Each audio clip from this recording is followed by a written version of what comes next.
সুপ্রিয় মাছ চাষি ভাই বন্ধুগণ, আসসালামু আলাইকুম। মিথিলা মৎস্য নার্সারির পক্ষ থেকে আবারও আপনাদের মাঝে একটি নতুন ভিডিও নিয়ে হাজির হলাম। এগুলো দেখতে পাচ্ছেন অরিজিনাল দেশি জাতের ট্যাংরা ও গুলশা মাছের ভিডিও। আপনাদেরকে এখন দেখানো হতেছে এগুলো হলো ট্যাংরা মাছের পোনা। এখন যে স্ক্রিনে দেখতে পাচ্ছেন এগুলো হলো দেশি জাতের গুলশা মাছের পোনা, যে শীতকালে আমরা চাপের জন্য এই মাছগুলো রেখে দেওয়া হয়েছে। এই মাছগুলো আপনারা গরমকালে কালচারের জন্য আপনারা পুকুরে নির্বাচন করে চাষ করে লাভবান হতে পারবেন। তাহলে সম্মানিত ভিউয়ার্স, আপনারা যদি চাপের পুরাতন অরিজিনাল দেশি ট্যাংরা ও গুলশা মাছের পোনা আমাদের কাছ থেকে ক্রয় করতে চান, তাহলে আপনারা অবশ্যই আপনার স্ক্রিনে দেওয়া নাম্বারে যোগাযোগ করে সকল ধরনের তথ্য ও পরামর্শ জানতে পারবেন।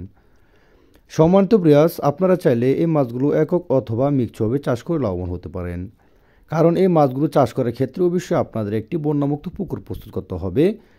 তারপরেও দিনের মধ্যে 5 থেকে 6 ঘন্টা রৌদ্র লাগে এমন একটি পুকুরে আপনারা এই মাছগুলো চাষ করে লাভবান হতে পারবেন।